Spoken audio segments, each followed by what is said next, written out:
வணக்கம். Welcome to கதை திரட்டு. இந்த வீடியோவில் நம்ம என்ன கதை கேட்க போகிறோம்னா, தேவதை வம்சம் நீயோ கதையின் முதல் பகுதி. வாங்க கதைக்குள்ள போகலாம். கௌசல்யா சுப்ரஜா ராம பூர்வ சந்தியா பிரபர்த்ததே. எம்.எஸ். அம்மாவின் குரலில் சுப்ரபாதம் ஒலித்து தூங்கிக் கொண்டிருந்த சாகித்யாவிற்கு விடியலை உணர்த்தியது. சத்யா, எழுந்துக்கலையா என்ற ஹாலில் இருந்த தந்தை ராமச்சந்திரன் குரல் எழுப்பினார். அப்பா, 5 மினிட்ஸ். போர்வையை கலைத்து எழ சாகித்யாவிற்கு மனமே வரவில்லை. சாகித்யா 24 வயது யுவதி. சென்னையில் புகழ்பெற்ற கம்பெனியில் ஹெச்ஆர் பிரிவில் பணியாற்றி கொண்டிருக்கிறாள்.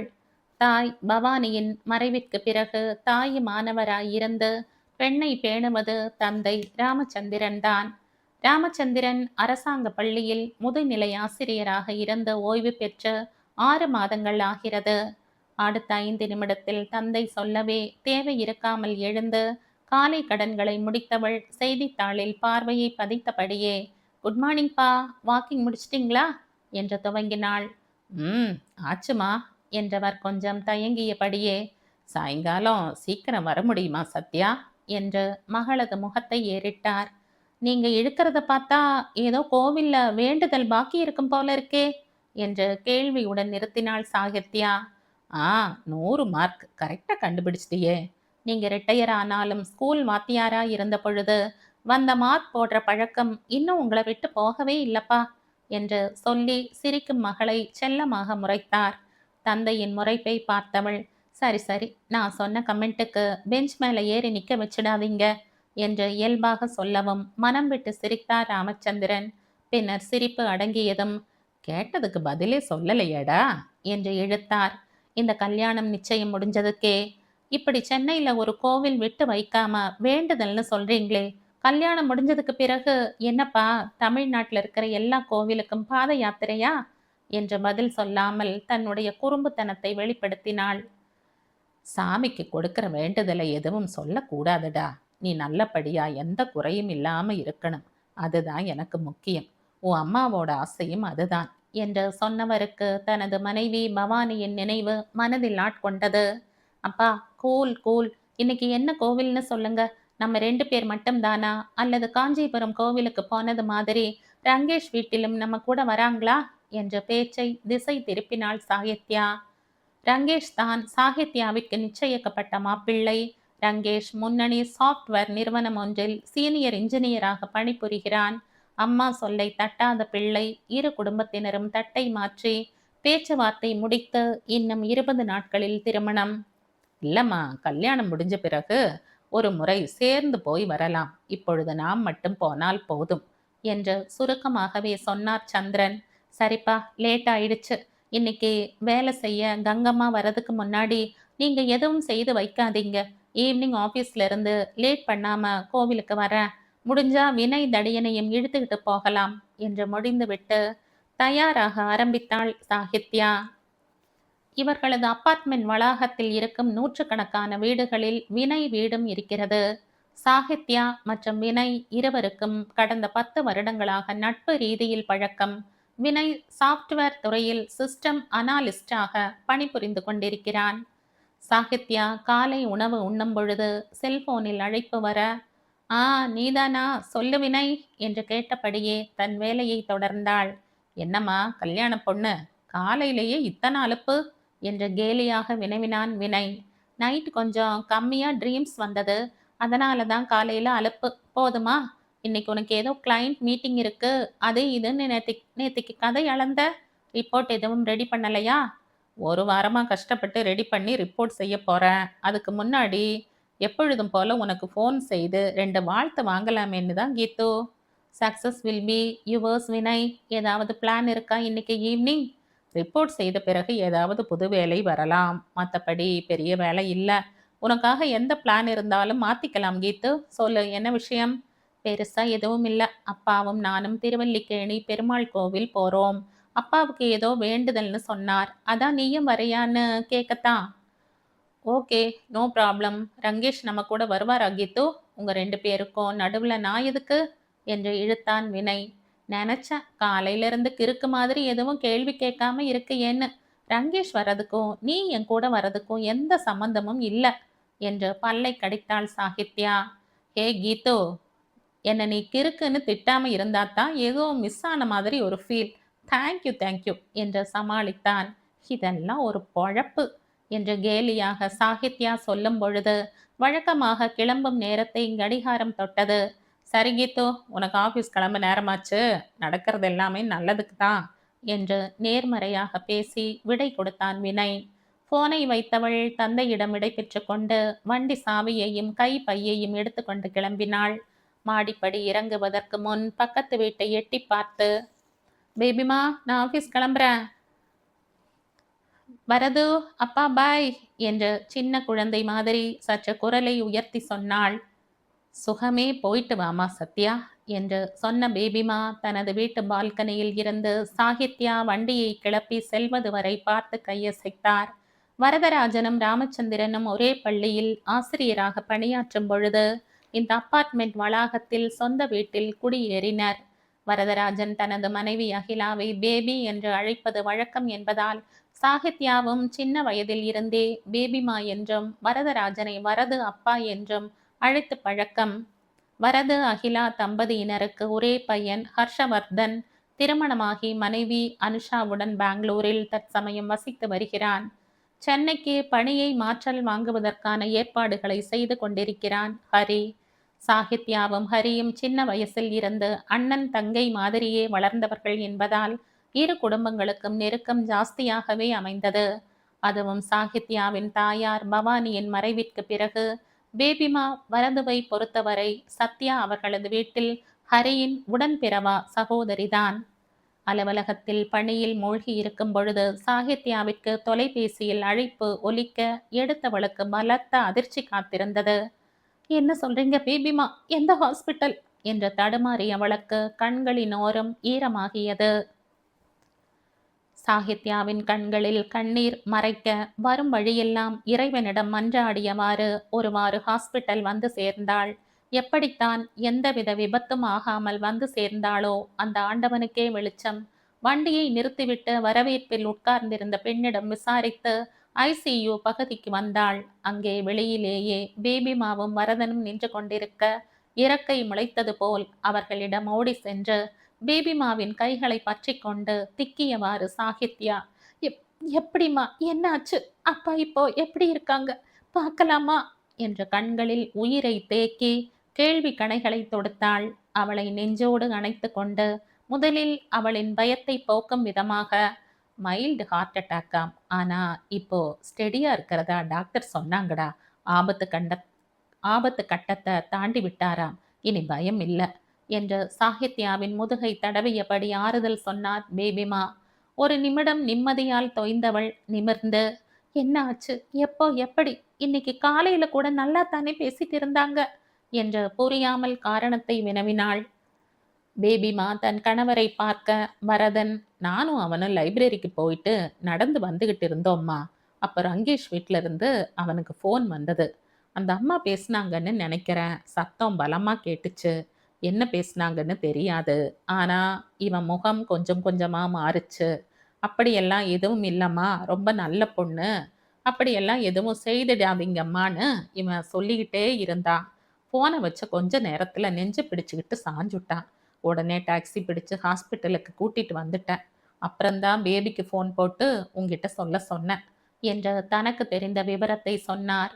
சிறிது நேரம் அமைதியாக எல்லாவற்றையும் உள் வாங்கியவள் வரதனிடம் திரும்பி, வாங்க வரதப்பா, டாக்டரை பார்க்கணும், எனக்கு என் அப்பா எப்படி இருக்காருன்னு அவர் சொல்லி கேட்கணும் என்றபடி அவரையும் அழைத்து கொண்டு சென்றாள்.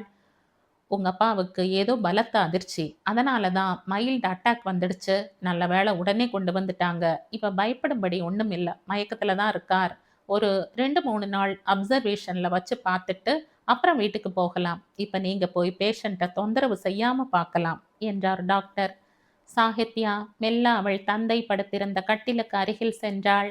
நெஞ்சிலும் மூக்கிலும் குழாய்கள் பொருத்தப்பட்டு இருந்த தந்தையை பார்க்க முடியாமல் கண்கள் கலங்கியது. தன் தாய் இறந்த பிறகு எல்லாமும் அவளுக்கு ராமச்சந்திரன் தான். ஒரு நாள் கூட தலைவலி ஜுரம் என்று படுத்து பார்த்ததில்லை. எந்நேரமும் சுறுசுறுப்பாக இருப்பார். வாக்கிங், யோகா என்று உடலையும் மனதையும் உற்சாகமாக வைத்திருப்பார். பெண்ணையும் அதே மாதிரிதான் பழக்கியிருந்தார். கன்னங்களில் கண்ணீர் வழிய சாகித்யா அப்பா என்று மெதுவாக சொன்னபடி அவரின் நெற்றியை கையை என்று மெல்ல வருடி கொடுத்தாள். அவளின் தொடு உணர்ச்சியில் இமைகள் லேசாக அசைய கை விரல்கள் துடித்தது. ராமச்சந்திரனின் கண்கள் மெல்ல விரிய சாகித்யாவை பார்த்து விழியோரம் கண்ணீர் சுரந்தது. ஏதோ சொல்ல வந்தும் சொல்ல முடியாமல் தவிப்பதை பார்த்து அப்பா உங்களுக்கு ஒண்ணும் இல்ல, எதுவா இருந்தாலும் அப்புறம் பேசிக்கலாம், எதையும் போட்டு குழப்பிக்காம இருங்க, நீங்க வேணும்பா எனக்கு என்று நெஞ்சில் இருக்கும் வேதனை வெளியே தெரியாமல் பேசிக்கொண்டே அவரின் நெஞ்சை தடவி கொடுத்தாள் சாகித்யா. அவளின் அருகாமையினாலோ இல்லை எதனாலோ கண்களை மூடியவர் திரும்ப மயக்க நிலைக்கு போனார். சாகித்யா வெளியே வந்து அகிலாவின் தோளில் சாய்ந்து ரொம்ப பயமா இருக்கு பேபிமா, பரதப்பா மட்டும் அந்த இடத்துல இல்லைன்னா எனக்கு நினைச்சு பார்க்கவே முடியல, ஏதாவது ஆகியிருந்தா என்று அதுவரை இருந்த கொஞ்ச நஞ்ச தைரியமும் வடிந்து துவண்டாள். ஏமா நடக்காதது நினைச்சு கவலைப்படுற, அண்ணனுக்கு ஒண்ணும் ஆகாது, வீணா கவலைப்படாதம்மா என்றார் அகிலா. சாகித்யாவுக்கு இன்னமும் தன் தந்தைக்கு நெஞ்சுவலி வரும் அளவுக்கு ரங்கேஷ் வீட்டில் என்ன சொல்லி இருப்பார்கள் என்று முழுவதுமாக தெரியாவிட்டாலும் ஏதோ தப்பாக சொல்லி இருப்பார்கள் என்று மட்டும் யூகிக்க முடிந்தது. என்ன வேண்டுமானாலும் சொல்லிவிட்டு போகட்டும், ஆனால் கடவுளே, என் தந்தையை மட்டும் என்னிடம் திருப்பி கொடுத்து விடு என்று இடைவிடாது மன்றாடினாள். வரதன் அவர்களிடம்தான் இங்கிருந்து பார்த்து கொள்வதாகவும் அவர்களை வீட்டுக்கு போகுமாறும் சொன்னார். சாகித்யா மறுத்துவிட அவரும் வற்புறுத்தவில்லை. ராமச்சந்திரன் கண் விழித்த பொழுது சிறிது சீரான நிலையில் இருந்தார். சாகித்யாவை பக்கத்தில் வர சொல்லி கையை நீட்ட அவளும் தன் கையை நீட்டி பற்றி கொண்டாள். எப்படிப்பா இருக்கு இப்ப, ரொம்ப பயமுறுத்திட்டீங்களேப்பா. நடுங்கும் கரங்களால் மகளை பிடித்து கொண்டு ரங்கேஷ் அம்மா, கமலா என்று தயங்கினார். இப்ப ஒன்னும் சொல்ல வேண்டாம்ப்பா, வீட்டுக்கு போய் பேசிக்கலாம். இல்லம்மா, இது அப்படியே விட முடியாது, அவங்க கல்யாணத்தை நிறுத்த போறேன்னு சொன்னாங்க, ஒன்றும் காரணம் சொல்லல, ஆனா கேட்டப்போ பொண்ணு வளர்த்துருக்கிறத பாரு, காரணத்தை போய் பொண்ணுகிட்ட கேளுங்கன்னு சொன்னாங்க. ஒண்ணு எனக்கு புரியல. ஏமா நீ ஏதாவது ரங்கேஷ் கிட்ட பேசுனியா? மிகுந்த கவலையுடன் சொன்னார் சந்திரன். சாகித்யா அமைதியாக இருக்க சந்திரன், நீ ஃபோன் போட்டு கொடு சத்யா, நான் சம்மதி அம்மா கிட்ட பேசுறேன் என்றார். அப்பா எனக்கும் காரணம் தெரியலப்பா, ஆனா இதுக்கு மேல பேச வேண்டாம், நாம் அவங்கள தேடி போகல, அவங்க தான் பெண் கேட்டு வந்தாங்க, நீங்களும் சரின்னு சொன்னதால எனக்கு பெருசா மறுக்க ஒண்ணும் இல்லாததால சரின்னு சொல்லிட்ட. சிறிது தயங்கியவள், உங்ககிட்ட சொல்றதுக்கு என்னப்பா, எனக்கு ரங்கேஷ் மேல ஒரு பெரிய அபிப்பிராயமோ இல்ல கணவராக போகிறவர் என்ற எண்ணமோ இதுவரைக்கும் வரல, அதை நானும் பெருசா எடுத்துக்கல, கல்யாணம் ஆனா சரியாயிடும்னு நினைச்சேன். இத நான் அவங்க அம்மா கல்யாணத்தை நிறுத்திட்டாங்கங்கிறதுனால சொல்லல, நிஜமா தான் சொல்றேன் என்றாள். சத்யா, இல்லம்மா, என்னால இது ஏத்துக்க முடியல, சும்மா ஒரு கல்யாணத்தை எப்படி நிறுத்தலாம்னு சொல்வாங்க, காரணத்தை வேற சொல்லல, நான் போய் கேட்கத்தான் போறேன், உன்னோட வாழ்க்கைடா இது, விட முடியாது சத்யா என்றார் மிகுந்த கவலையுடன். அப்பா நான் தான் சொல்றேனே, நீங்க போய் பேசி சமாதானம் செய்தால் கூட இனி நான் ரங்கேஷ கல்யாணம் செய்ய மாட்டேன்ப்பா. உங்ககிட்ட சொன்னதை அவங்கிட்டையும் அவங்க அம்மா இப்ப சொல்லி இருப்பாங்க. இன்னமும் என்கிட்ட அவனா ஒரு வார்த்தை பேசல. அம்மா மேல பாசம் இருக்க வேண்டியதுதான், வேண்டாம்னு சொல்லல. ஆனா ஒரு பேசிக் மேனர்ஸ் டீசன்சி கூட இல்லாதவன என்னால நிச்சயமா கல்யாணம் செஞ்சுக்க முடியாது. நீங்க வேஸ்டா போய் தேவையில்லாம இன்னொரு முறை அவமானப்படாதீங்கப்பா ப்ளீஸ். தன் தந்தைக்கு புரியும் விதத்தில் குரலை உயர்த்தாமல் உறுதியுடன் சொன்னவள் அவரது நிலைக்காக கெஞ்சுதலில் முடித்தாள். எதையோ சொல்லத் தொடங்கி சாகித்யாவின் பார்வையில் அடங்கியவர், உங்க அம்மா இருந்து உன்னை வளர்த்திருந்தா இது மாதிரி நிலைமை உனக்கு வராம இருந்திருக்குமோ என்னமோ சத்யா என மிகவும் பரிதாபமாக தன்னையே நொந்து கொண்டு வினவினார் சந்திரன்.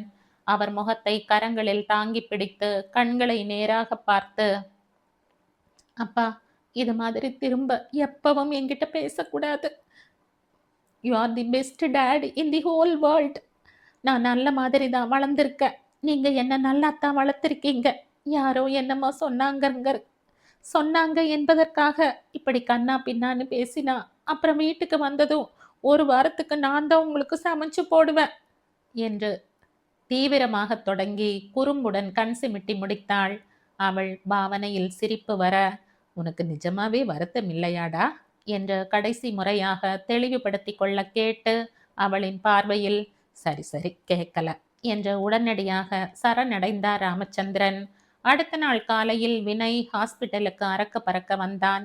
ராமச்சந்திரனை பார்த்து நலம் விசாரித்துவிட்டு சாகித்யாவிடம் வந்தவன், என்ன கீத்து, என்கிட்ட சொல்லவே இல்லை. இன்னைக்கு அகிலா ஆன்டி சொல்லித்தான் தெரியும். ஏன் நீ மட்டும் தனியா தவிச்சுக்கிட்டு இருந்த என்று உரிமையுடன் கடிந்து கொண்டான். சாரி வினய், நேத்திருந்த கவலை பரபரப்புல யாருக்கு சொல்லணும்னு கூட எனக்கு ஒண்ணுமே ஞாபகம் இல்ல. பேபி மாதா எல்லாம் பார்த்துக்கிட்டாங்க. இன்னைக்கு நீயே வரலைன்னா நானே ஃபோன் பண்ணி இருப்பேன். உன்னை விட்டா எனக்கு யார் இருக்காங்க? எதுக்கு ஃபீல் பண்ற என்று சமாதானம் செய்தாள் சாகித்யா. ரங்கேஷ் வந்தாரா? என்ன சொன்னாரு? வரல, இனி வரவும் மாட்டான் என்று நேற்று தன் தந்தை கூறியதை எல்லாம் சொன்னாள். அதை கேட்டு மிகவும் வருந்தியவன் ஆதரவாக அவள் தோள்களை பற்றி, ஐ எம் சோ சாரி கீத்து, நான் வேணும்னா ரங்கேஷ் கிட்ட பேசி பார்க்கட்டுமா? அவரை பார்த்தா கொஞ்சம் நல்லது கெட்டது தெரிஞ்சவர் மாதிரி தான் இருக்கார். நீ ஒன்றும் கவலைப்படாத, நான் பேசுறேன் என்றான். நீ மட்டும் அப்படி செஞ்சா அப்புறம் என் கூட எப்பவும் பேசாத. அப்பா கிட்டையும் இதையே தான் சொன்னேன், உங்ககிட்டையும் சொல்றேன். I don't need him anymore. எங்க அப்பாவை நோகடிச்ச யாரும் எனக்கு இனி வேண்டாம். அந்த அளவுக்கு ஒன்றும் இங்க யாரும் ஏங்கி போய் இருக்கல. எனக்குன்னு ஒருத்தன் பிறக்காமலையா போயிருப்பா? அவன் வரும்போது வரட்டும். Absolutely no Hari. வினய் இன்னமும் ஏதோ சொல்ல வாயெடுக்க அவனை பார்த்து கையை உயர்த்தி, எதுவும் சொல்ல வேண்டாம் வினய், இவ்வளவு காலையில வந்திருக்கையே, சாப்பிட ஏதாவது எடுத்துட்டு வந்தியா? எனக்கு ரொம்ப பசிக்குது, அட்லீஸ்ட் ஒரு காஃபியாவது வாங்கிட்டு வா என்ற பேச்சை திசை திருப்பினாள். உன்னை பார்க்க வரும்போது வெறும் கையோடையா வருவேன்? அம்மா உன்னை பார்க்க போறேன்னு சொன்னதுமே உனக்கு ஸ்பெஷலா இட்லி வடை கொடுத்து அனுப்பியிருக்காங்க. இந்தா கொட்டிக்கோ என்று டிஃபன் பாக்ஸை அவளிடம் திணித்தான். போடா லூசு என்று அவனுக்கு வக்களித்து காட்டி சிரிப்போடு வாங்கி கொண்டாள். அப்பாடியா, இன்னைக்கு என்னுடைய நாள் நல்லபடியா போகும். உங்ககிட்ட லூசுன்னு ஆசீர்வாதம் வாங்கிட்டேன்ல. வேற எதுவும் வேணும்னா கால் பண்ணு, மதியம் சாப்பாடு எடுத்துட்டு வரேன். லீவ் சொல்லிட்டியா ஆஃபீஸ்க்கு என்றபடி கிளம்பினான் வினய். விடை பெற்று செல்லும் போது வினயின் கவலை படிந்த முகத்தை பார்த்து, என்ன வினய், நேத்திக்கு ரிப்போர்ட் செய்தது எப்படி போச்சு? ரொம்ப டல்லா இருக்கியே. அப்பாக்கு வேற இப்படி ஆனது ரொம்ப வருத்தமா இருக்கு. இதுல நீ வேற ஏன் வினய் ரொம்ப அப்செட்டா இருக்க என்ற பொழுது தொண்டையில் குரல் கம்மியது. ஹே கீது, நேத்திக்கு ஒன்றும் பிரச்சனை இல்லை. அங்கிளுக்கு இப்படி ஆனது தெரிஞ்சதுல இருந்துதான் கஷ்டமா இருக்கு. உனக்கு என்னை கூப்பிட்டு சொல்லணும்னு தோணலையா? இது என்ன மேம், சின்ன பையன் மாதிரி கேள்வி கேட்குற? நான் நேத்திக்கு இருந்த நிலைமைக்கு என்று சொன்ன பொழுது கைகள் நடுங்க விரல்களை இறுக மூடிக்கொண்டாள். சாரி கீது, நீயே கஷ்டத்தில் இருக்கும் பொழுது நான் வேற சின்ன பிள்ளை மாதிரி என்று மொழிந்துவிட்டு வாடிய முகத்துடன் கிளம்பினான். நண்பனின் கவலையை பொறுக்க முடியாமல், சீரம் வினய், எது நடந்ததோ அது நன்மைக்கே, எது நடக்கப் போகிறதோ அதுவும் நன்மைக்கே என்று கிருஷ்ண பரமாத்மாவை போன்று கையை உயர்த்தி அருள் பாலித்தாள். அவளுக்கே தெரிந்திருக்கவில்லை தான் சொன்னது எத்தனை உண்மை என்று. அவளது குறும்பில் புன்னகை தோன்ற சற்று லேசான மனதுடனேயே விடை பெற்றான் வினய். அன்று மதியம் வரதன் ஹாஸ்பிட்டலில் உள்ள மருந்து கடையில் ராமச்சந்திரனுக்கு சில மருந்துகள் வாங்கி கொண்டு திரும்பும் போது அவருடைய நெருங்கிய நண்பரும் தூரத்து சொந்தமுமான கேசவனை சந்திக்க, ஹே கேசவா, நீ எப்படி இங்க? யாருக்கும் என்று இழுத்தார் வரதன். இல்லை வரதா, என் மனைவியோட சித்திக்கு இங்க ஒரு ஆப்ரேஷனுக்காக அட்மிட் செஞ்சிருக்கோம். அதான் பார்த்துட்டு போகலாம்னு வந்தேன். அது சரி, நீ எப்படி இருக்க? அகிலா நல்லா இருக்காளா என்று விசாரித்தார். அவன் நல்லா இருக்கா. என் கூட வேலை பார்த்த நண்பர், பக்கத்து வீடும் கூட. அவருக்கு மைல்டு அட்டாக். அவருக்கு ஒரே பொண்ணு தான். அவங்க ஹெல்ப்புக்காகத்தான் வந்தேன். சாகித்யாவின் திருமணம் நின்ற விஷயம் என்று எல்லாவற்றையும் பேசியபடியே நடக்க சந்திரனின் அறை வரவும் இருவரும் சென்றனர். கேசவனுக்கு ராமச்சந்திரனையும் சாகித்யாவையும் அறிமுகப்படுத்தி வைத்து கேசவனையும், ராமச்சந்திரன், இவர் கேசவன், என் தூரத்து சொந்தம், ரிட்டையர்டு ஜட்ஜ், ரொம்ப நேர்மையானவர் என்று சுருக்கமாக அறிமுகப்படுத்தினார். ராமச்சந்திரனை பார்த்து, சார், வரதன் எல்லாத்தையும் சொன்னார், கவலைப்படாதீங்க. கடவுள் ஒரு கதவை சாத்தினா மறு கதவை திறப்பார் சார். உங்க பொண்ணுக்கு என்ன, நல்ல அமோகமா இருப்பா என்று ஆறுதல் வார்த்தை சொன்னார். நீங்க யாருன்னே கொஞ்சம் முன்பு வரை தெரியாது. ஆனா நீங்க சொன்ன வாக்கு பலிக்கணும். தாய் இல்லாத பொண்ணு. அவளுக்கு ஒரு நல்ல வாழ்க்கை அமையணும். அத தவிர எனக்கு வேற ஒண்ணும் வேண்டாம் என்று கண் கலங்கினார் ராமச்சந்திரன். கேசவனிடம் சிநேகமான புன்னகையை உதிர்த்துவிட்டு, "பா, சும்மா மனசு போட்டு குழப்பிக்காதீங்கப்பா" என்ற மருந்தை கொடுத்தாள் சாகித்யா. "சரி சார், உடம்ப பார்த்துக்கங்க. நான் கிளம்புறேன். பிராப்தம் இருந்தால் பிறகு பார்க்கலாம்" என்று ஒரு கூர் பார்வையை தந்தை மகள் இருவரிடமும் வீசி வரதனிடமும் சிறிது பேச வேண்டும் என்று சொல்லி தலையசைப்புடன் விடை பெற்றார். மேலும் 2 நாட்கள் ஹாஸ்பிட்டலில் இருந்துவிட்டு வீட்டுக்கு வந்தார் சந்திரன். சாகித்யாவும் தன் விடுப்பை மேலும் 2 நாட்களுக்கு நீட்டித்து தந்தையை கவனித்துக் கொண்டாள். 2 வாரங்கள் கழித்து வினயின் பெற்றோர் ஈஸ்வரும் பார்வதியும் பூ பழத்தோடு வந்தார்கள். நலம் விசாரிப்பு எல்லாம் முடிந்தவுடன் ஈஸ்வரே பேச்சை ஆரம்பித்தார். ராமச்சந்திரன், நீங்க தப்பா நினைக்க கூடாது. என்னடா அவங்க உடனே இப்படி சொல்றாங்களேன்னு. உங்களுக்கே தெரியும், எங்களுக்கு சாகித்யாவும் ஒரு பொண்ணு மாதிரிதான்னு. அவளோட கல்யாண ஏற்பாடு நின்னு போனதுல எங்க எல்லாருக்குமே ரொம்பவே வருத்தம்தான். ஆனா அதுக்காக அதையே நினைச்சுக்கிட்டு இருக்க முடியாது இல்லையா? அதனால நாங்க என்ன சொல்றோம்னா என்று சிறிது தயங்கி மனைவியை பார்த்தவர் அவரின் கண் அசைவில், எங்க பையன் வினய்க்கு உங்க பெண்ணை கேட்டு வந்திருக்கோம். நம்ம 2 குடும்பத்துக்கும் ஏற்கனவே நல்லா தெரியும். வினய் பத்தி நாங்க சொல்லித்தான் உங்களுக்கு தெரியணும் என்கிறதில்லை என்று முடித்தார். ராமச்சந்திரனுக்கு என்ன சொல்வது என்று தெரியாமல் விழிக்க, நீங்க நல்லா யோசிச்சு ஒரு முடிவை சொல்லுங்க. சாகித்யாவிடமும் கேட்டுக்கோங்க. அவளுக்கு இதுல விருப்பம் இருக்குன்னு தான் நினைக்கிறோம். பேசிட்டு சொல்லுங்க என்று கணவன் மனைவி இருவரும் விடை பெற்று சென்றனர். கேசவன் தன்னுடைய மனைவி தமயந்தியிடம், என்ன மதி, சஞ்சய் கிட்ட இன்னைக்கு கல்யாணம் பத்தி பேசிடலாமா? வரதன் சொல்லி 2 வாரத்துக்கு மேல ஆகுது என்று வினவினார். எங்க 10 நாள் ஊர்லயே அவன் இல்ல. 2 நாளைக்கு முன்னாடி தான் வந்தா. ஜெட்லாக் அது இதுன்னு காரணம் சொல்லிட்டு ஒழுங்கா கூட பேசல. இன்னைக்கு கிளம்பி ஆபீஸ் போயாச்சு. நீங்களும் பார்த்துக்கிட்டு தானே இருக்கீங்க என்று தனது வழக்கமான வாதத்தை கணவன் முன் எடுத்து வைத்தார். சரிமதி, இப்ப அவன் வர நேரம் தானே, நானே ஆரம்பிக்கிறேன். இப்படி மாசத்துல 10 நாள் வெளிநாட்டுல வாசம் இருக்கிறது கல்யாணம் ஆனாலாவது குறையுதான்னு பார்க்கலாம் என்று பெருமூச்சு எறிந்த பொழுது வாசலில் சஞ்சயின் கார் சப்தம் கேட்டது. காரை நிறுத்திவிட்டு விசிலடித்தபடியே கேட்டை கோட்டை அலட்சியமாக தோளில் போட்டபடி கம்பீரமாக வருபவன் பெயர்தான் சஞ்சய். சஞ்சய் ராமசாமி இல்லை. ஆனால் இவனும் அந்த சஞ்சய்க்கு சிறிதும் சளைத்தவன் இல்லை. இவனுக்கு வயது 27, படித்திருப்பது கார்ப்பரேட் லா, அதாவது கம்பெனி தொடர்பான சட்டம் படித்திருக்கிறான். பார்க்கும் வேலைதான் லாயர். ஆனால் பார்ப்பதற்கு என்னவோ டென்னிஸ் பிளேயர் போன்ற வசீகரமாக இருப்பான். மாதத்தில் 10 நாட்கள் வெளிநாட்டு வாசம். உடன் வேலை செய்பவர்களுக்கு நல்ல நண்பன். ஆனால் எதிர்த்தரப்பில் வாதம் செய்தால் அவர்களுக்கு சிம்ம சொப்பனம்தான். உடன் பிறந்த தங்கை மானசா திருமணமாகி ஹைதராபாத்தில் வாசம். ஹாலில் அமர்ந்திருந்த தந்தை கேசவனையும் தாய் தமயந்தியையும் பார்த்து புன்னகைத்தவனை மலர்ந்த முகத்துடனே எதிர்கொண்டனர். நீ உட்கார்ந்து பேசு, 5 நிமிஷத்துல காஃபி எடுத்துட்டு வரேன் என்று சொல்லி உள்ளே சென்றார் தமயந்தி. இன்னைக்கு வேலை எப்படி போச்சு சஞ்சய்? ஜெட்லாக் எல்லாம் சரியாயிடுச்சா என்று அக்கறையுடன் பேச்சை ஆரம்பித்தார் கேசவன். இருவரும் அலுவல் தொடர்பாக பேசிக்கொண்டே போக காஃபி எடுத்து வந்த தமயந்தி கணவனை முறைத்தபடியே கப்பை நீட்டினார். தமயந்தியின் முறைப்பிற்கும் அடுத்து 2 முறை செய்த தொண்டை செருமலுக்கும் தந்தை மகன் இருவரிடமும் எந்த பிரதிபலிப்பும் இல்லாமல் போகவே அவரே பேச்சை தொடங்கினார். வரதன் சொன்ன விஷயம் பத்தி பேசணும்னு சொன்னீங்களே என்று சொல்லி கஞ்சாடை வேறு செய்தார் தமயந்தி. ஆமா, பேச்சுவாக்குல மறந்தே போயிட்ட. அப்பார் சஞ்சய், நம்ம வரதன் வீட்டுக்கு பக்கத்துல சாகித்யான்னு ஒரு பொண்ணு இருக்கா என்று தொடங்கி தெரிந்த விவரங்களை எல்லாம் மகனிடம் பகிர்ந்தார்.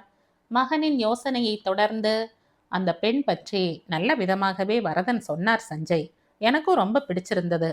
மானசாவிடம் கேட்டதுக்கு உங்ககிட்ட பேச சொன்னா. நீ தான் சொல்லணும். மேல பேசலாமா என்ற மகனின் முகத்தை ஆராய்ந்தபடியே சொன்னார். நீங்க சொன்ன விஷயமெல்லாம் சரிப்பா. ஆனா இப்பதானே ஒரு மேரேஜ் ப்ரப்போசல் கேன்சல் ஆகி இருக்கு. அடுத்து உடனே பேசினா அவங்களுக்கு சங்கடம் தானப்பா. கொஞ்சம் பொறுமையாகவே இந்த விஷயத்தை பேசலாமே. எனக்கும் இந்த புது லா ஃபார்மில் இன்னும் 6 மாசத்தில் ட்ரைனிங் முடிஞ்சிடும் என்று தன்னுடைய மனதில் தோன்றியதை சொன்னான் சஞ்சய். இப்போ அட்லீஸ்ட் பேச்ச ஆரம்பிக்கலாமா சஞ்சய் என்று தனது பிடியை விடாமல் வினவினார் தமயந்தி. அம்மா, நான் என்னோட கருத்தை சொல்லிட்டேன். இதுக்கு மேலேயும் நீங்க மறுபடியும் கேட்டா நான் என்ன சொல்றது என்று தெளிவாக கேட்கவும் அதற்கு மேல் வற்புறுத்த முடியாமல் போனது.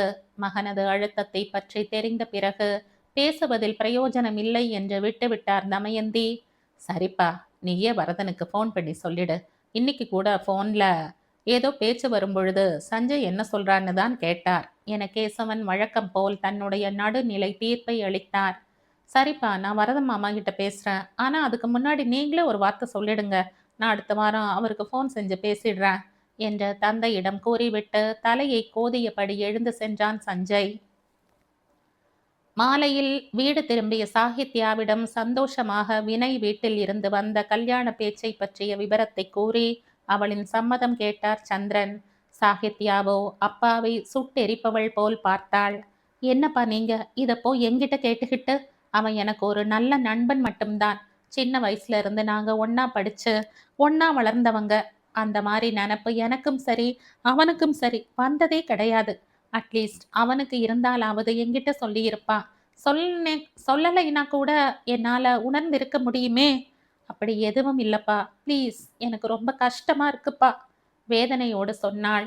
சரிம்மா, இது வரைக்கும் வரல, சரி இனிமே வந்தா போச்சு. ரங்கேஷ் மேல கூட ஒன்றும் தோணலைன்னு சொன்னேன். ஆனா அதை விட இது மேல் இல்லையா? வினயம் உனக்கு ஏற்கனவே தெரியும் என்று இதில் இருக்கும் சாதகமான விஷயமாக தான் நினைப்பதை சொன்னார் சந்திரன். அப்பா ப்ளீஸ், என்னை கம்பல் பண்ணாதீங்க. அது வேற இவன் வேறப்பா, எனக்கு எப்படி சொல்றதுன்னே புரியல. அதுவும் இல்லாம ரங்கேஷ் கிட்ட இருந்து நான் கத்துக்கிட்ட பாடம் எனக்கா அந்த மாதிரி எண்ணம் வராமல் இது கொத்துக்கொள்ளவே கூடாது என்பதுதான் என்று என்னை புரிந்து கொள்ளுங்களேன் என்பது போல் தன் தந்தையை பார்த்தாள். ஒரு பெருமூச்சை வெளியேற்றி, சாரி சத்யா, உன் இஷ்டம், நான் உன்னை வற்புறுத்தல. நமக்கு தெரிஞ்சவனாச்சேன்னு தாண்டா சொன்ன. பார்க்கலாம், உனக்குன்னு ஒருத்த இனிமேலா பிறக்க போறான் என்றபடி வினயின் பெற்றோருக்கு தகவல் சொன்ன போனார் ராமச்சந்திரன். தந்தையிடம் பேசியதற்கு பிறகு சிறிது நேரம் ஓய்வெடுத்துவிட்டு இரவு உணவை தயாரிக்க ஆரம்பித்தாள் சாகித்யா. இருக்கும் மனநிலைக்கு திருமணம் குறித்து யாராவது பேச்சை எடுத்தாலே எரிச்சலாய் இருந்தது. தினமும் 2 இடத்தில் இருந்து திருமணத்தை பற்றி விசாரித்து அழைப்பு, தெரிந்தவர்களின் வரனை பற்றிய விவரங்கள் சொல்வது என்று சுற்றி இருப்பவர்கள் செய்யும் காரியங்களால் மனதில் எரிச்சல் அணையாமல் இருந்தது. தந்தை சற்று கவலையுடன் வருவதை பார்த்ததும், அப்பா தயவு செய்து அட்லீஸ்ட் ஒரு 2-3 மாசத்துக்கு கல்யாண பேச்ச ஆரம்பிக்காதீங்கப்பா என்ற கோரிக்கையை தணிந்த குரலில் எடுத்து சொன்னாள் சத்யா. ஏண்டா, ஏன் இப்படி பேசுற என்று மேலும் கவலையுற்றார் தந்தை. அப்பா please give me some time. நான் ஒன்றும் கல்யாணமே வேண்டாம்னு சொல்லலையே. கொஞ்சம் உங்களுக்கு பழைய உடல்நிலை திரும்பட்டும், எனக்கும் கொஞ்சம் எரிச்சல் அடங்கட்டும். கல்யாணம் கல்யாணம்ங்கிற வார்த்தையே திரும்ப கேட்டு கேட்டு அலுத்து போச்சுப்பா. நீங்க சொன்ன மாதிரி எனக்கு இனிமே ஒருத்தன் பிறக்கவா போறான். Let him enjoy for some more time. என்னை கட்டிக்கிட்டு என்ன பாடுபட போறானோ என்று குறும்பாகவே பேசி தந்தையின் கவலையை அகற்ற முயற்சித்தாள். சற்று நேரம் சென்று வீட்டிற்கு சோர்ந்த முகத்துடன் வினய் வந்து சேர்ந்தான். ராமச்சந்திரன் முன்னிலையிலேயே சாகித்யாவிடம், கீது, சாரி கீது, எங்க வீட்டில் இருந்து இந்த மாதிரி ஒரு ப்ரப்போசல் வந்தது எனக்கே இப்பதான் தெரியும்.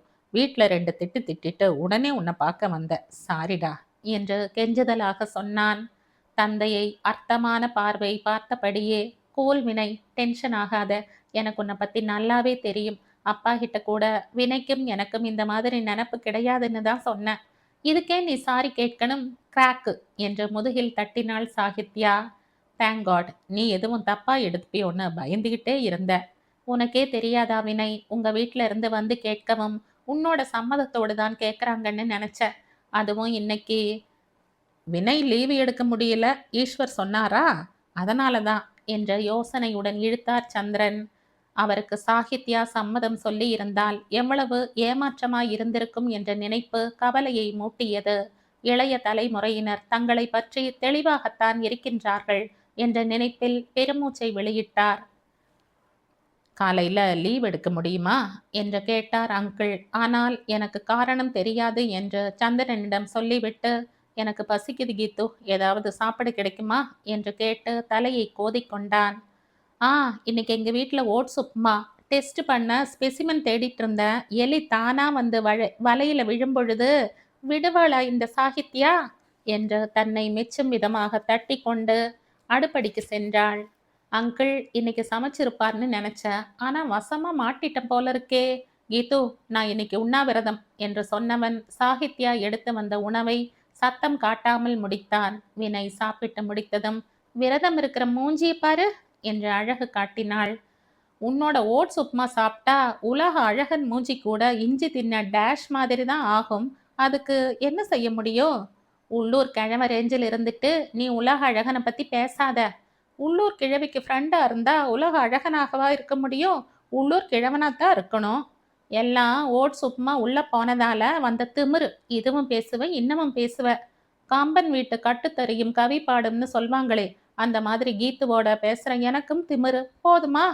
இருவரும் சின்ன பிள்ளை மாதிரி கவலை மறந்து சில மணித்துளிகளுக்கு வாய் சண்டை போட்டனர். அவர்களது சண்டைக்கு நடுவில் வராமல் பார்வையாளராய் அமர்ந்தபடி பார்த்து கொண்டிருந்தார் சந்திரன்.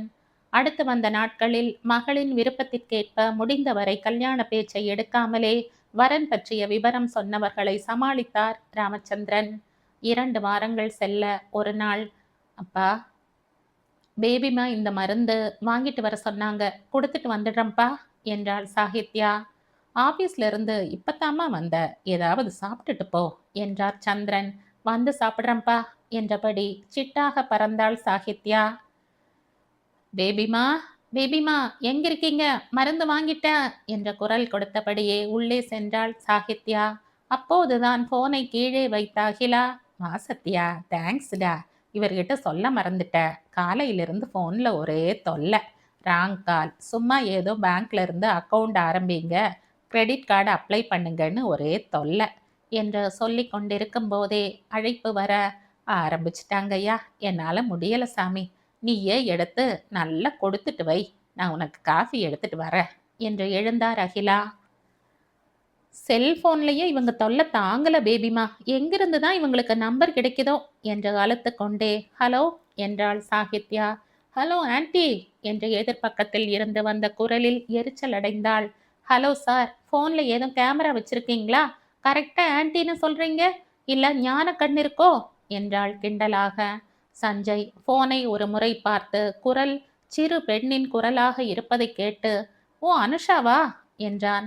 போன் பேசுபவர் பேபிமாவுக்கு நன்கு தெரிந்தவராகத்தான் இருக்கும் என்று தோன்றினாலும் அவளுக்கு காலையில் இருந்து இருந்த எரிச்சலில் தவறு என்று தெரிந்தாலும், சார் முதல்ல நீங்க யாருன்னு சொல்லுங்க, அதுக்கு பிறகுதான் பேசுறது அனுஷாவா இல்லையான்னு சொல்ல முடியும் என்றாள் குரலில் எரிச்சலை மறைக்காமல் காட்டி. இது எதுடா வம்பா போச்சு என்று நினைத்து கொண்டே, மேடம் என் பேரு சஞ்சய், கார்ப்பரேட் லாயர், வயசு பயோடேட்டா எல்லாம் சொல்லணுமா? சொன்னாதான் வீட்டுக்கு உரியவர்களிடம் பேச முடியுமா என்று சஞ்சயும் இப்போது கோபத்தோடு கேட்டான். சார், நீங்க இதுவரைக்கும் யார் கூட பேசணும்னே சொல்லல, என்ன ஆன்டி அனுஷான்னு சொல்லிக்கிட்டு இருந்தீங்க. இருங்க உங்க ஆன்டியை கூப்பிடுறேன் என்று சின்ன குழந்தை போல் சொன்ன பொழுது சஞ்சய்க்கு வியப்பாய் இருந்தது. ரிசீவரை ஒரு கையால் மூடி, பேபிமா உங்களுக்கு தான் ஃபோன், யாரோ சஞ்சயா என்றாள் சத்தமாக. யாரோ சஞ்சயா, எல்லாம் நேரம் தாண்டா எனக்கு, எல்லாம் இந்த அப்பாவால வந்தது என்று அவருக்கும் ஒரு முறைப்பை பார்சல் செய்தான் சஞ்சய். அட சஞ்சயா, இந்த வரேன்னு சொல்லுமா என்ற குரல் கொடுத்தார் அகிலா. அவள் வேறு என்னதான் சொல்கிறாள் என்று மறுமுனையில் காதை தீட்டியவனுக்கு சாகித்யாவின் குரல் தெளிவாக கேட்டது. சஞ்சய் கிட்ட பேசுற அவசரத்துல எனக்கு அரைக்குறையா காஃபி கலக்காதீங்க பேபிமா. சஞ்சய் கேன் வெயிட் என்ற உரிமையுடன் மொழிந்தாள் சாகித்யா. இந்த பொண்ணுக்கு குறும்பு கொஞ்சம் ஜாஸ்தி தான் என்ற மனதில் சொல்லி கொண்ட சஞ்சய் அகிலாவிடம் இயல்பாக பேசிவிட்டு போனை வைத்தான். சாகித்யாவிற்கு தந்தையின் உடல் நிலையில் இருந்த கவனமும் அலுவலகத்தில் இருந்த அதிகப்படியான வேலை பளவும் திருமணத்தை பற்றிய எண்ணத்தை பின்னுக்கு தள்ளி இருந்தது. ஆனால் தந்தை சந்திரனுக்கோ மகளது எதிர்காலத்தை பற்றிய கவலையே பெரியதாக இருந்தது. மகளுக்கு எந்த குறையும் இல்லாமல் வாழ்க்கை அமைய வேண்டுமே என்று இறைவனை மானசீகமாக தொழுதார். 3 மாதங்களுக்கு பிறகு சஞ்சயின் வீட்டில் மானசா வருகை தந்திருக்க வேண்டும். சாகித்யாவை பற்றிய பேச்சு எழுந்தது. அம்மா, அனுஷா கூட ரொம்ப நல்ல பொண்ணுன்னு சொன்னா, நீங்க ஏன் ரொம்ப யோசிச்சுக்கிட்டே இருக்கீங்க என்று தாயிடம் வினவினாள் மானசா. நாங்க அவங்கிட்ட பேசிட்டோம் மனோ. சஞ்சய் தான் கொஞ்ச நாள் போகட்டும்னு சொல்றான். அவன் சொல்லி 4 மாசம் ஓடிப்போச்சு. நீ பேசிப் பாரு என்று சொன்னார் தமயந்தி. இரவு உணவு முடிந்து எல்லோரும் சேர்ந்து அமர்ந்து பேசிக் கொண்டிருந்த பொழுது மானசாவே பேச்சை தொடங்கினாள். சஞ்சய், வரதன் அங்கிள் சொன்ன சாகித்யாவை போய் பார்த்துட்டு வந்துடலாமா? நீ என்ன நினைக்கிற சஞ்சய் என்று அண்ணனிடம் கேட்டாள். மானசாவின் குழந்தை சஹானாவை நெஞ்சின் மீது போட்டுக்கொண்டு தட்டி கொடுத்து கொண்டிருந்தவன் மானசாவை பார்த்து, அதான் இன்னும் 6 மாசம் போகட்டும்னு சொன்னனே மனோ என்றான். நீ சொல்லியே இப்ப 3 மாசம் ஆயிடுச்சு.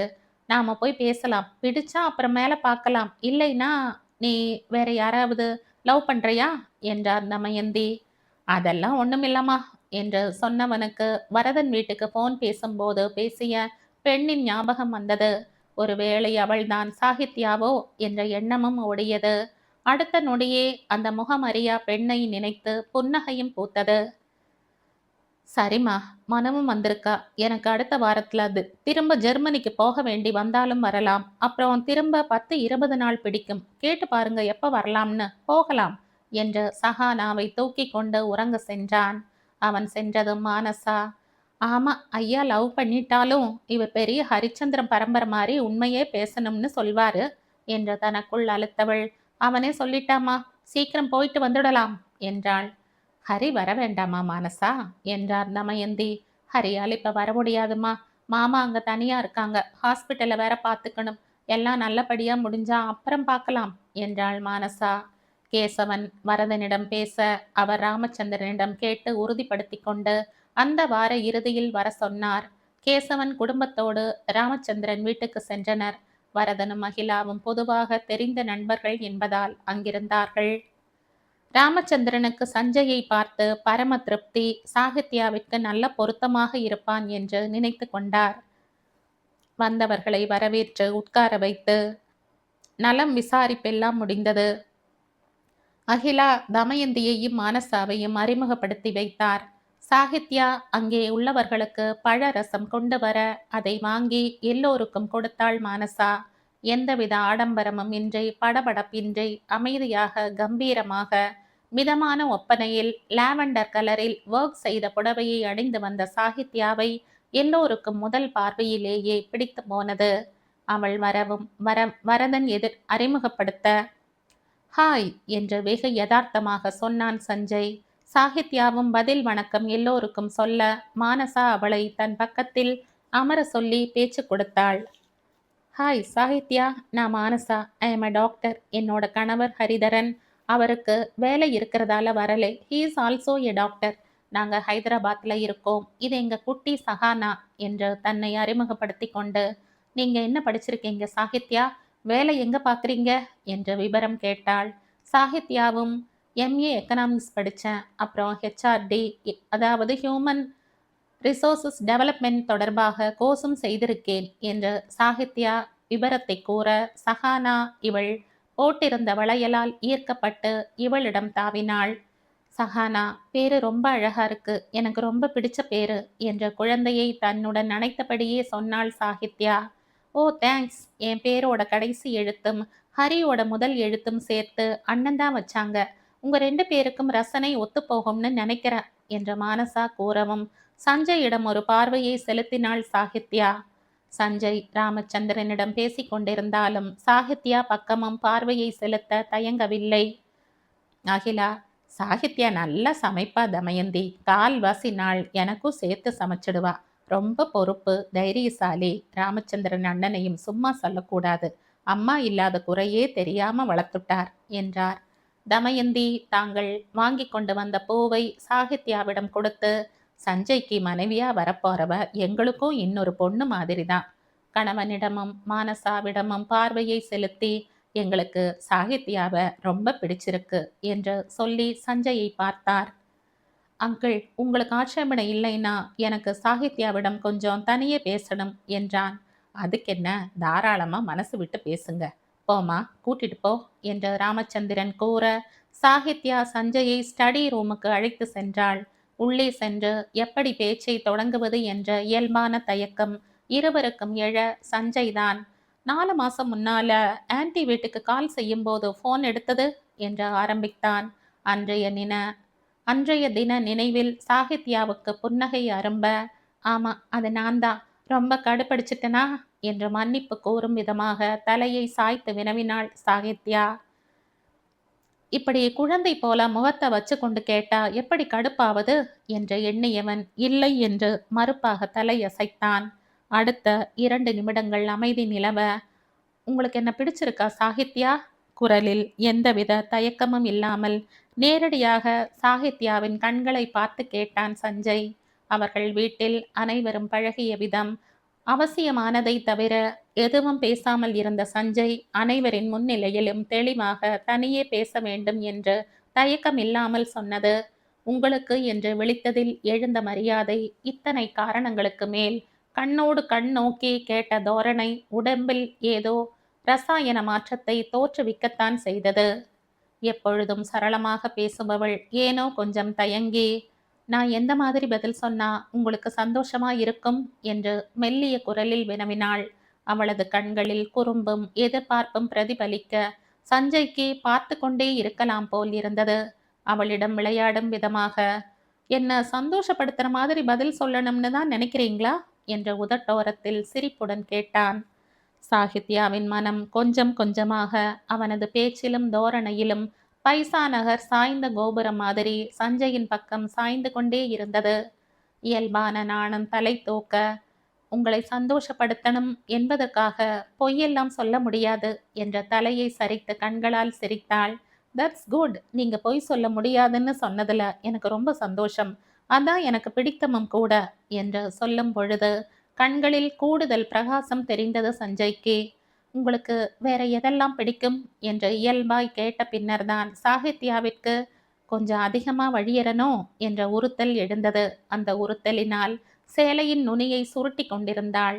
ஆனால் அவளது கேள்விக்கு இயல்பாகவே உண்மை பிடிக்கும், உண்மை பேசுறவங்கள ரொம்ப பிடிக்கும் என்று அர்த்த பார்வையை சாகித்யா மீது வீசியவன், பிடிச்சிருக்கா என்று நேரடியாக கேட்ட கேள்விக்கு பதில் சொல்லாம மழுப்பிக்கிட்டே இருந்தா எனக்கு என்று முடிக்காமல் எடுத்தவன், ரொம்ப பிடிக்குது என்று சொன்னான் குறும்புடன்.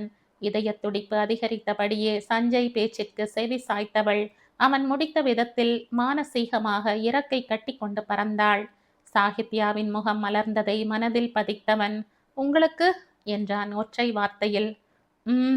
என்று சாகித்யா தடுமாறவும் சிரித்தபடியே, எதெல்லாம் பிடிக்கும் என்று கேட்டவன் சுதாரித்து, என்ன பிடிச்சிருக்கா என்று புருவம் உயர்த்தினான் சஞ்சய். பிடிச்சிருக்கு என்று சொல்லி அவனை சந்தோஷப்படுத்தியவள், ஆனா சில விஷயங்களை தெளிவுபடுத்தணும், பின்னாடி எந்த பிரச்சனையும் வரக்கூடாது என்பதற்காகத்தான் என்ற காரணத்தை சொல்லி தயங்கினாள். அவுட் வித் இட், எனக்கு ஏற்கனவே நிச்சயமான கல்யாணம் நின்னுடுச்சு. அந்த விஷயத்துல அப்பாவுக்கு ஹார்ட் அட்டாக் கூட வந்து ரொம்ப கஷ்டமா இருந்தது. என்ன காரணம்னு கூட இதுவரைக்கும் தெரியல என்று மௌனமாக இறுகினாள் சாகித்யா. அவளது முகத்தை கைகளில் ஏந்தி ஆறுதல் சொல்லணும் போல் மனதில் தோன்றவும் தன்னையே வியந்தான் சஞ்சய். பின்னர், அதெல்லாம் எனக்கு வரதன் மாமா சொல்லிட்டார் சாகித்யா. உங்களுக்கு மனதை மாற்றிக்கொள்ள எதுவும் டைம் வேணுமா என்ற ஏக்கத்தை சமாளித்து கொண்டு வினவினான். இல்ல, உங்களுக்கு நாளைக்கு சந்தேகம் வரலாம். ரங்கேஷுடன் கல்யாண பேச்சு நின்றதும் உடனே என்னை கல்யாணம் பண்ணிக்கொள்ள சம்மதம் சொல்லிட்டாளேன்னு கேள்வி வரலாம். அதனால எல்லாத்தையும் தெளிவுபடுத்திடுறது நல்லதில்லையா என்ற கேள்வியுடன் நிறுத்தும் பொழுது திறந்திருந்த அறைக்கதவை தட்டினார் பேபிமா. வாங்க அத்தை என்று அழைத்தவனை பேபிமாவின் கண்கள் ஆராயும் விதமாக கூர்ந்து நோக்க, இன்னும் கொஞ்சம் டைம் கொடுங்க பேபிமா என்று கெஞ்சுதலாக கோரிக்கை வைத்தாள் சாகித்யா. சரிம்மா, அண்ணன் கொஞ்சம் கவலைப்பட ஆரம்பிச்சது மாதிரி இருக்கு, அதனால தான் என்று சொன்னவர் சீக்கிரம் என்று கண் ஜாடை காட்டி நகர்ந்தார். அவர் அறையை விட்டு நகர்ந்ததும், ரங்கேஷ் அம்மாவுக்கு என்னை ரொம்ப பிடிச்சிருந்தது, அதனால அவருக்கும் எந்த ஆட்சேபனையும் சொல்லாம கல்யாணத்துக்கு சரின்னு சொல்லிட்டார். அவங்க அம்மாவே ஃபோன் பண்ணி கல்யாணத்தை நிறுத்துறோம்னு சொன்னாங்க. அவர் அதுக்கு எதுவுமே பேசாம இருந்துட்டார். அப்பாவுக்கு அந்த இடம் பிடிச்சிருந்தது. எனக்கு மறுப்பு சொல்ற அளவுக்கு எந்த காரணமும் இல்லை. மற்றபடி எந்த அபிப்பிராயமும் இல்லை. உங்களை பிடிச்சிருக்குன்னு சொல்ல நிறைய காரணங்கள் இருக்கு. உங்க வீட்டில் இருக்கிறவங்க பழகிறது, நீங்க மரியாதை தந்து அபிப்பிராயம் கேட்கிறது, அடுத்தவங்களுக்கு பிடிச்சிருக்குன்னு சொல்வதால சரின்னு சொல்லாம உங்களோட கருத்துக்கு முக்கியத்துவம் தருவது, இதையெல்லாம் வச்சுதான் பிடிச்சிருக்குன்னு சொன்னேன். தயவு செய்து உங்களையும் ரங்கேஷையும் கம்பேர் பண்றதா நினைக்காதீங்க. இதுதான் உண்மை என்று புரியும்படியாக விளக்கினாள். அவளது விளக்கத்தில் தயக்கமோ தடுமாற்றமோ இல்லாமல் சொன்ன விதமே அவளது மனதை பளிங்காய் பிரதிபலித்தது. மனதில் சாகித்யாவை பற்றிய மதிப்பு வலுவடைந்தது. நீ சொல்வது எல்லாம் நல்லாவே புரிஞ்சுக்க முடியுது சாகித்யா. எனக்கும் காலேஜ் படிக்கும் பொழுது ஒரு லவ் முளைச்சது. ஆனா 2 பேருக்கும் எந்த வகையிலும் ஒத்து வராதுன்னு தெரிஞ்ச பொழுது கை குலுக்கி பிரிஞ்சிட்டோம்.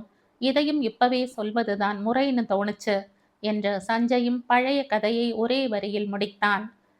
அவன் சொன்ன கதையில் ஏமாற்றம் லேசாக தலை தூக்கவும் சாகித்யாவின் முகமும் அனிச்சையாக வாடியது. ஹேய், நீ ஒன்னும் ரொம்ப கற்பனை செஞ்சுக்காத. அவள் பெயர் பூரணி. நான் படிச்சது corporate law, specialisation in international dealings. இந்த ஸ்பெஷலைசேஷன் இருக்கிறவங்க முக்கால்வாசி பேர் வெளிநாட்டில் இருக்கிற லா ஃபார்மில் சேர்ந்து அங்கேயே செட்டில் ஆகணும்னு எதிர்பார்ப்பாங்க. பூரணியும் நானும் சேர்ந்து கேஸ் ஸ்டடி செஞ்சுட்டு இருந்தோம். ஓரளவு நல்ல புரிதல் வந்துச்சு. எதிர்காலத்தை பத்தி பேசும்போது அவளுக்கு வெளிநாட்டில் இருப்பதுதான் சரிப்பட்டு வரும்னு சொன்னா. எனக்கு அந்த கருத்தில் ஒத்துப்போக முடியல. அதனால தான் என்ற காரணத்தை சற்று விளக்கமாகவே கூறினான். மௌனமாக சற்று நிமிடங்கள் இருந்தவள், நான் சொன்னதால தான் உங்களுக்கும் இதை பத்தி சொல்லணும்னு தோணுச்சு. அப்படி இல்லைன்னா சொல்லி இருக்க மாட்டீங்க தானே என்று வெளிப்படையாகவே மனதில் இருந்த கேள்வியை வினவினாள். அவளது வெளிப்படையான குணம் சஞ்சயின் மனதை மேலும் சாகித்யாவின் புறம் ஈர்க்க, தனியா பேசணும்னு சொன்னதே அதுக்குத்தானே. அதனால தான் முதல் கேள்வி பிடிச்சிருக்கான்னு கேட்டேன். பிடிச்சிருந்தால் தானே மேற்கொண்டு பழைய விஷயங்களை சொல்ல முடியும். எனக்கு பழைய விஷயம் எதுவும் மனதில் இல்லைம்மா என்று அவளது கண்ணை எதிர் நோக்கி உரைத்தான் சஞ்சய். நீங்க சொல்றத நம்புற என்று புன்னகையுடன் சொன்னாள். வெளியில் கல்யாணத்திற்கு நாள் குறிக்க சொல்லலாமா என்று கேட்டு சாகித்யாவின் சம்மதத்தை பெற்றவன், நான் ஜெர்மனிக்கு அஃபீஷியல் ட்ரிப் 2 வாரம் போக வேண்டியிருக்கு. நாளைக்கு கிளம்புறேன். வந்ததும் அடுத்த முகூர்த்தம் குறிக்க சொல்லவா என்று மெல்லிய குரலில் கேட்டது அவளுக்கு சங்கீதம் பாடுவது போல் இருந்தது. அழகாக தலையை அசைத்து சம்மதத்தை தெரிவித்தவளிடம் தன்னுடைய மொபைல் எண், இமெயில் ஐடி விவரங்களை அங்கிருந்த ஒரு பேப்பரில் எழுதி கொடுத்துவிட்டு அவளுடைய விவரங்களையும் குறித்து கொண்டான். பின்னர் இருவரும் சேர்ந்து வெளியில் வந்து தங்களது சம்மதத்தை தெரிவித்த பொழுது மகிழ்ச்சி இரட்டிப்பாகியது. சஞ்சய் வீட்டில் இருந்து அனைவரும் விடைபெற்ற சிறிது நேரத்திலேயே சாகித்யாவை தேடி வினய் வந்தான். சாகித்யா முகமெல்லாம் மலர்ந்து பூரிப்பாக இருப்பதை பார்த்ததும் புன்னகை பூத்தவன், என்ன கீதோ, உனக்கு இந்த வரன் பிடிச்சிருக்கா என்று பலத்த எதிர்பார்ப்புடன் கேட்டான். உன்னை எங்க வினய், ஆளையே காணோம். நீயும் இருந்திருந்தா அவங்கள பார்த்திருக்கலாம் இல்ல என்று உரிமையுடன் சண்டையிட்டாள் சாகித்யா. சாரி கீத்து, கொஞ்சம் வேலை ஜாஸ்தியா இருந்தது. இன்னைக்கு பார்க்கலைன்னா என்ன, நாளைக்கு பார்த்தா போச்சு என்று எங்கோ பார்த்தபடி சொன்னான் வினய். வினய், எதுக்கு பொய் சொல்ற, உண்மையை சொல்லு என்று அவனது கண்களை பார்த்தபடியே கேட்டாள் சாகித்யா. அதற்கு மேல் கட்டுப்படுத்த முடியாமல், இல்ல கீத்து, உனக்கு ரங்கேஷுடன் நடக்கவிருந்த கல்யாணமே என்னால தான் நின்றுடுச்சோங்கிற மாதிரி கில்ட்டியா இருக்கு. இந்த கல்யாணத்துல எந்த பிரச்சனையும் வரக்கூடாதுன்னு தான் என்று இழுத்தான் வினய். டேய் லூசு, என்னை கடுப்படிக்காத. அவனோட கல்யாணம் நின்னதெல்லாம் முடிஞ்சு போன விஷயம். எந்த காரணமும் தெரியாம நீயா எப்படி கில்ட்டியா ஃபீல் பண்ணுவ என்று குறுக்கு கேள்வி கேட்டாள். அது நின்னு போனதும் நன்மைக்கு தான் கீத்து. உனக்கு இவரை ரொம்ப பிடிச்சிருக்கே, நாளைக்கு பார்க்க போலாமா என்று ஆவலுடன் கேட்டான். அவர் பார்க்க நாளைக்கு நீ ஜெர்மனிக்கு தான் போகணும் வினய். அவர் திரும்பினதும் அடுத்த முகூர்த்தத்துல கல்யாணம். போட்டோ கூட இப்போதைக்கு என்கிட்ட இல்ல, அவரை அனுப்பி வைக்க சொல்றேன் என்றதும் குறும்பாக சீண்டினான் வினய். என்னம்மா அவர் இவர்னு மரியாதையா பேசுற? கீத்து தானே பேசுறது. நேத்திக்கு கூட மரியாதையெல்லாம் மனசுல இருந்தா போதும், வார்த்தைக்கு வார்த்தை சொன்னா தானான்னு லெக்சர் கொடுத்த. இன்னைக்கு அந்தர் பல்ட்டி ஆகாச பல்ட்டி அடிச்சு பேசுற. மனசுல இருக்கிற மரியாதை கொஞ்சம் வெளியில வந்தாலும் தப்பில்லைன்னு தோணுச்சு. அதனாலதான். இதுக்கு மேல சமாளிக்க முடியல வினய், அழுதுடுவ என்று சின்ன பிள்ளை மாதிரி சிணுங்கவும் இருவரும் சிரித்தனர். மீது இருந்த பஜ்ஜி சொஜ்ஜிகளை உண்டபடியே மேலும் 1 மணி நேரம் வழக்கமான அரட்டையை தொடர்ந்து, அவர் பெயர் என்ன கீத்து என்றவன் அவள் எழுவதை பார்த்துவிட்டு, மரியாதை தரணும்னா எழுந்து நின்னு கூட சொல்லலாம் என்று கேலி செய்தான் வினய். தண்ணீருக்காக எழுந்தவள் அவசரமாக உட்கார்ந்து விட்டு, எல்லாம் என் நேரம் என்று அழுத்து கொண்டு விட்டு, எல்லாம் என் நேரம்தான், அவர் பெயரான்னு மொக்கை போடாதீங்க சார். அவர் பெயர் சஞ்சய் என்று சொல்லிவிட்டு தண்ணீர் எடுத்து வர சென்றாள். அந்த பெயரை சொல்லும் பொழுது அவளுக்கு பூரிப்பு எழுந்தது நிஜம்தானா அல்லது பூரிப்பு தோன்றியது போன்ற பிரம்மையா என்ற மனதில் விவாதம் எழுந்தது. தண்ணீர் எடுத்து வந்தவளிடம், மேடம் அப்படியே வானத்துல பறக்கிற மாதிரி இருக்கீங்க. ஐ எம் வெரி ஹாப்பி கீத்து என்று மனமாற சொன்னான் வினய். அவனிடம் பதில் பேசவா எடுக்கும் பொழுது சாகித்யாவின் செல்போனில் அழைப்பு வர, ப்ளீஸ் டா, கிவ் மீ 5 மினிட்ஸ் என்று வினயிடம் சொல்லிவிட்டு ஹலோ என்றபடி அறைக்கு சென்றாள். ஹாய் சஞ்சய் திஸ் சைடு என்ற உற்சாகமாக மறுமுனையில் குரல் கேட்கவும் சாகித்யாவிற்கு முகத்தில் சூடு ஏறியது. தன்னை சமாளித்தபடியே, சஞ்சய் எந்த ஊரு பிரசிடென்ட், பேர் சொன்ன உடனே தெரியறதுக்கு என்ற வழக்கமான குறும்புடன் வினவினாள். உங்களுக்கு எத்தனை சஞ்சய் மேடம் தெரியும் என்று அவனும் குறும்பை தொடர்ந்தான். இயல்பில் அமைதியான சஞ்சய்க்கு ஏனோ சாகித்யாவிடம் மட்டும் நிறைய பேச வேண்டும் போல் தோன்றியது. அதுவும் என்று அறிமுகமானவளிடம் தயக்கமின்றி பேசுவது அவனுக்கே வியப்புதான். சஞ்சய் மஞ்சுரேகர், சஞ்சய் ராமசாமி, இப்படி நிறைய தெரியும். அதெல்லாம் உங்களுக்கு எதுக்கு? எனக்கு முன்னாடி இத்தனை பேர் லிஸ்ட்ல இருக்காங்களா? சரியில்லையே என்று பெருமூச்சுடன் சொன்னவனிடம், அந்த லிஸ்ட்ல இருக்கிறவங்க பேரை சொன்னாதான் தெரியும். ஆனா நீங்க பேர் சொல்லாமலேயே உங்க குரலை வச்சே எனக்கு தெரியும் என்று மெல்லிய குரலில் சொல்லி முடித்தாள் சாகித்யா. வாவ், வசனம் எல்லாம் நல்லா பேசுற. எந்த படத்துல வந்தது? இன்னொரு தடவை அந்த படத்தை பார்த்துட்டு வந்து சொல்லவா? அதெல்லாம் அப்புறம் பார்த்துக்கலாம். இப்ப அதுவா முக்கியம்? வேற என்ன விஷயம்? ஃபோன் பண்ணது நீங்க, என்கிட்ட வந்து வேற என்ன விஷயம்னு கேட்குறீங்க? நீ கொடுத்த நம்பர் வேலை செய்யுதான்னு பார்க்கத்தான் ஃபோன் செஞ்சேன். நம்பர் வேலை செய்யுதான்னு பார்த்தாச்சு தானே, அப்போ ஃபோனை வைக்க வேண்டியது தானே. அப்புறம் காது வேலை செய்யுதான்னு பார்த்தேன். காது வேலை செய்யுதான்னு பார்த்தாச்சுன்னா வைக்க வேண்டியது தானே. அப்புறம் எதுக்கு என்ன விஷயம்னு கேட்குறீங்க? வாய் ஒழுங்கா வேலை செய்யுதான்னு பார்க்கத்தான். நேரில் இருந்திருந்தா கை கூட ஒழுங்கா வேலை செய்யும்னு காட்டியிருப்பேனே என்ற சாகித்யா சொன்னவுடன் மறுமுனையில் மனம் விட்டு சிரித்தான் சஞ்சய். நீ வக்கீலுக்கு படிச்சிருக்கணும். ஒரு கேஸ் கூட எதிரா தீர்ப்பாகாது என்று சஞ்சய் பாராட்டவே செய்தான்.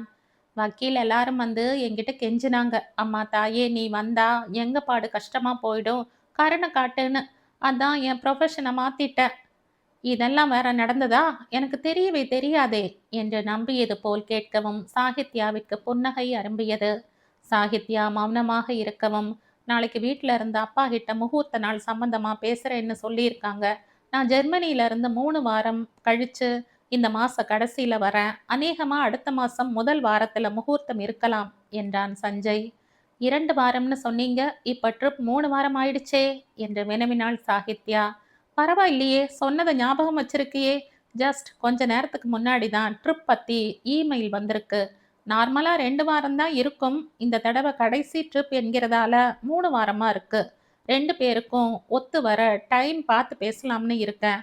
அதுக்கு உன்னோட டைம் ஷெட்யூல் சொல்லு. உனக்கு ஒன்றும் ப்ராப்ளம் இல்லையே என்று நீளமாக பேசி முடித்து சாகித்யாவின் பதிலுக்காக காத்திருந்தான். எனக்கு ஒன்றும் ப்ராப்ளம் இல்லை. ஆனால் அப்பாவுக்கு கல்யாணத்துக்கு முன்னாடி பேசுறது விருப்பம் இல்லாத மாதிரி தெரிஞ்சா வேண்டாமே என்று கோரிக்கையையும் வைத்தாள் சாகித்யா. நாளைக்கு அம்மா கிட்ட சொல்லி ஒரு வார்த்தை மாமா கிட்ட சொல்றேன் என்று பதில் தந்துவிட்டு மற்ற விஷயங்களை பேசினான் சஞ்சய். பேச்சை முடிப்பதற்கு முன், உன்னோட பேர் ரொம்ப வித்தியாசமா இருக்கு. உன்னை எப்படியெல்லாம் கூப்பிடுவாங்க என்று வினவினான் சஞ்சய். வித்தியாசமான பேர்னு நிறைய பேர் சொல்லியிருக்காங்க. வீட்டில் சத்யா வினய் பத்தி சொன்னனே, அவனுக்கு கீத்து, மற்ற ஃப்ரெண்ட்ஸுக்கு தியா என்று மூச்சு விடாமல் சொல்லி முடித்தாள். சாகித்யா, எனக்கு சஹி பிடிச்சிருக்கா என்று காதில் சஞ்சய் கேட்ட பொழுது மறுக்க சாகித்யாவிற்கு சிந்தனையே எழவில்லை. மறுநாள் வினய் மற்றும் சாகித்யா இருவரும் அலுவலகம் முடிந்த பிறகு மாயாஜால் வரை சென்று சினிமா பார்த்துவிட்டு வருவது என்று முடிவு செய்தனர். ஏற்கனவே டிக்கெட் முன்பதிவு செய்திருந்ததால் படக்காட்சி ஆரம்பிக்கும் வரை இருவரும் வெளியில் நின்றபடி பேசிக் கொண்டிருந்தனர். எதுக்கு வினய் இப்படி மூட் அவுட்ல இருக்க? நான் தான் நேற்று செஞ்சதுக்கு சாரின்னு 100 தடவை கேட்டிருப்பனே. ஆமா, இதுக்கு ஒன்றும் குறைச்சல் இல்லை. நேற்றுக்கு நைட் ஒரு தடவையாவது ஃபோன் பண்ணி சொல்லி இருக்கலாம்ல. நேற்றிரவு தந்தையுடன் உணவருந்தி முடித்த பிறகு நள்ளிரவு வரை சஞ்சயுடன் பேசிட்டிருந்த என்று சொன்னால் முருங்கை மரத்தை தேடிப்போய் ஏறுவான் என்று நினைத்த சாகித்யா சமாதானத்திற்கு இறங்கினாள். இன்னைக்கு சஞ்சய் ஏர்போர்ட் கூப்பிட்டதுக்கு கூட வினய் கூட சினிமா போறேன், என்னால வர முடியாதுன்னு சொல்லிட்டு வந்திருக்கேன். ஆனா நீ அதையெல்லாம் புரிஞ்சுக்காம என்கிட்ட குத்தம் கண்டுபிடிச்சிட்டே இரு என்று அலுத்து கொண்டு முகத்தை திருப்பினாள். 2 நிமிடங்கள் மௌனமாக இருந்தவன், கீது, எத்தனை மணிக்கு ஃப்ளைட்? டைம் இருந்தா நம்ம 2 பேரும் சஞ்சயை வழி அனுப்பிச்சிட்டு வரலாமா என்று லேசாக குனிந்து அவளது முகத்தை ஏறிட்டான் வினய். இன்னும் 1.5 மணி நேரத்துல ஃப்ளைட். ஏற்கனவே செக்கிங் முடித்து கேட் பார்த்து போய் உட்கார்ந்துகிட்டாங்க என்று முகத்தை திருப்பாமலேயே சொல்லவும் வினய்க்கு ஆச்சரியமாக இருந்தது. என்ன கீது, என் கூட இருந்துட்டு ஏதோ நேர்ல பார்த்த மாதிரி சொல்ற, எதுவும் ஸ்பை வச்சிருக்கியா? ஒரே புதிரா இருக்கு என்றபடி தலையை சுற்றினான் வினய். அதெல்லாம் இல்ல, ஜஸ்ட் எஸ்எம்எஸ் தான் என்ற புன்னகையை மறைத்தபடி புதிரை விடுவித்தாள் சாகித்யா. அடப்பாவி, இந்த மாதிரி வேலையை வேற சைட்ல செஞ்சுக்கிட்டு இருக்கியா? இதெல்லாம் கொஞ்சம் ஓவரா தெரியல? டெக்னாலஜி எதுக்கு யூஸ் ஆகுதோ இல்லையோ, உங்களுக்கு நல்லாவே யூஸ் ஆகுது. கொஞ்சம் அவரை ஃப்ரீயா தான் விட கீத்து. எப்படியும் கல்யாணம் முடிஞ்சு நீ சொல்றதுக்கெல்லாம் தோப்புக்கரணம் போடத்தான் போறார். அப்புறம் என்ன என்று சீண்டினான்.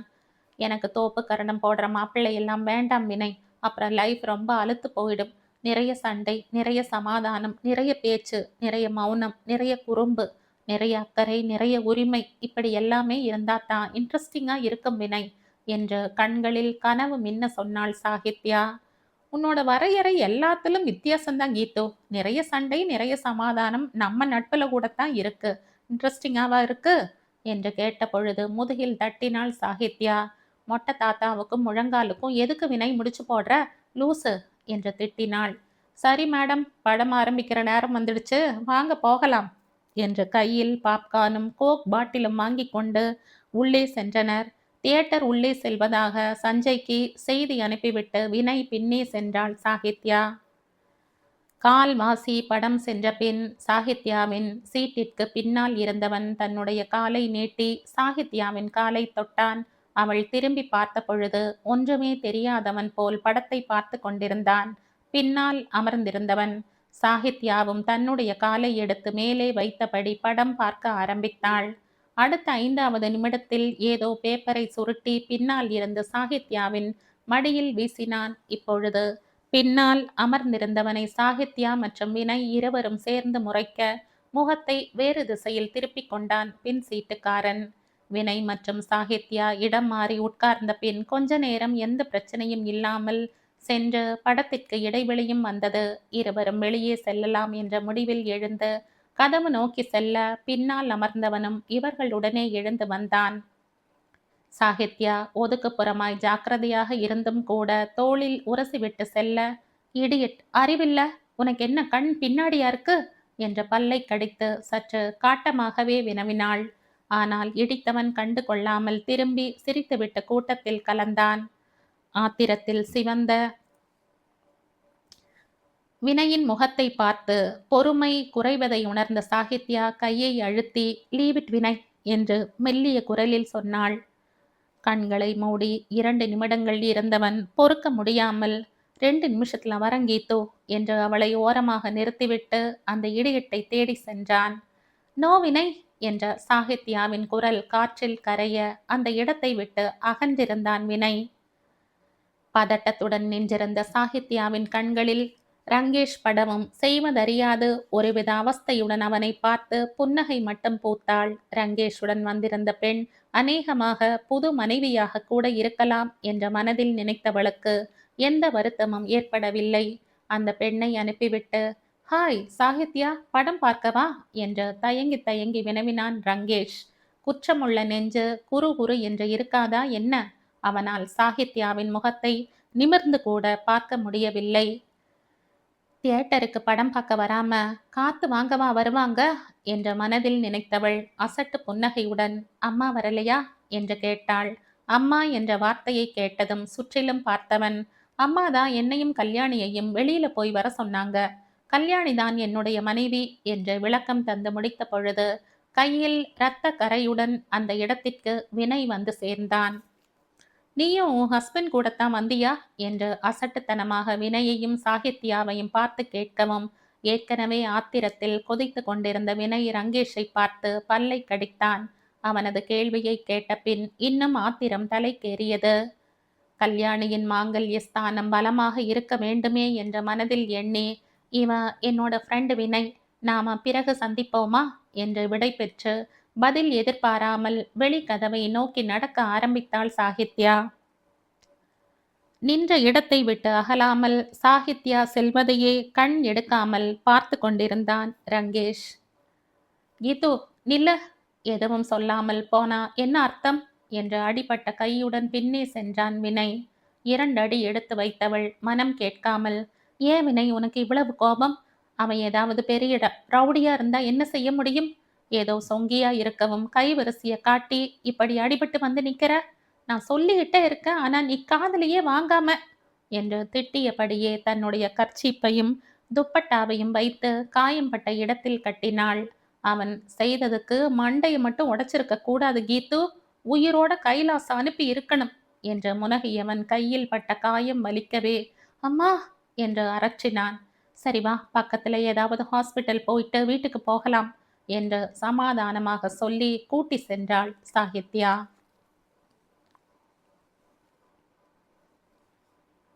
இந்த கதையின் தொடர்ச்சியை அடுத்த பதிவில் கேட்கலாம். நன்றி.